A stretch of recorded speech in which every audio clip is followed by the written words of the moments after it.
ইয়েমেনের ইরানি সমর্থনপুষ্ট ইসলামী প্রতিরোধ আন্দোলন, যার অবিশ্বাস্য ক্ষমতায় এখন সর্ষে ফুল দেখছে নেতানিয়াহুর সরকার। প্রতিরোধ দলটির একের পর এক হামলায় ইসরায়েলিরা এতটাই বিপর্যস্ত যে যুদ্ধ বন্ধ আর নেতানিয়াহুর সরকারের বিরুদ্ধে ক্ষোভে ফেটে পড়ছেন তারা।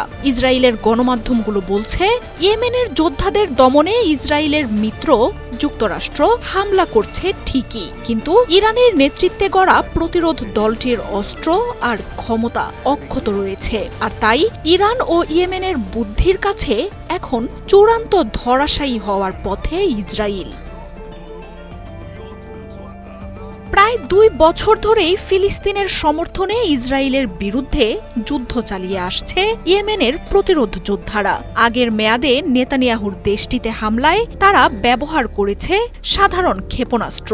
বেশিরভাগ হামলা হতো ইসরায়েলের হাইফা শহরকে লক্ষ্য করে। তবে চুক্তি ভঙ্গ করে গাজা দখলের নেশায় এবার যুদ্ধ শুরু করা নেতানিয়াহুর দেশের রাজধানী তেল আবিবের আকাশে যেন তাণ্ডব শুরু করেছে ইয়েমেনের প্রতিরোধ গোষ্ঠীটি। সাধারণ ক্ষেপণাস্ত্র নয়, ইসরায়েলকে ধ্বংসে এবার একের পর এক শক্তিশালী ব্যালিস্টিক ও হাইপারসনিক মিসাইল ছুড়ছে ইয়েমেনের যোদ্ধারা।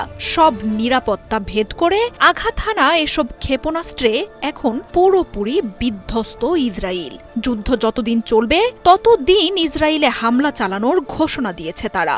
ইয়েমেনের মিসাইল থেকে যে ইসরায়েলের কোনো অংশই এখন আর নিরাপদ নয়, সেই হুঁশিয়ারিও দিয়েছে দলটি। আর ইয়েমেনের এই ঘোষণার পর নেতানিয়াহুর বিরুদ্ধে উঠে পড়ে লেগেছে ইসরায়েলিরা। টাইমস অব ইসরায়েল বলছে, ৭০% ইসরায়েলি নেতানিয়াহুর সরকারকে চায় না, তারা যুদ্ধ বন্ধ করতে মরিয়া। এমনকি নেতানিয়াহু যে তার ও একটি বিশেষ গোষ্ঠীর স্বার্থে ইসরায়েলিদের মৃত্যুর মুখে ঠেলে দিচ্ছে, সেই নিয়ে তীব্র ক্ষোভ জানান তারা। অথচ ইয়েমেনের এই দলটিকে দমনে নেতানিয়াহুকে রক্ষায় এগিয়ে এসেছিল যুক্তরাষ্ট্র।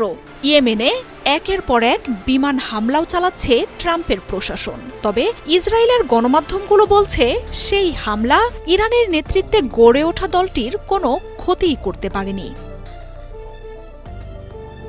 আয়াতুল্লাহ খামেনির বুদ্ধিতে ইরানের মতোই মাটির নিচে ইয়েমেন গড়ে তুলেছে নিজেদের অস্ত্রের শহর। আর অত্যাধুনিক প্রযুক্তি দিয়েও পাহাড় ও পাথুরে অঞ্চলে সেসব অস্ত্র ভাণ্ডারের এখনো কোনো সন্ধান পায়নি মার্কিন বাহিনী। খড়ের গাদায় সূচ খোঁজার মতো হন্যে হয়ে এখানে সেখানে হামলা চালাচ্ছে মার্কিনীরা। তবে তাতে অক্ষত ইয়েমেনের অস্ত্র ভাণ্ডার। সেসব ঘাঁটি থেকেই একযোগে হামলা চালিয়ে এখন ইসরায়েল আর নেতানিয়াহুকে বিধ্বস্ত করে তুলেছে দলটি। সামনের দিনগুলোতে ইসরায়েলে হামলা হবে আরও শক্তিশালী ও ভয়ঙ্কর। আর তাই প্রাণ ভয়ে থাকা ইসরায়েল এখন দিশেহারা।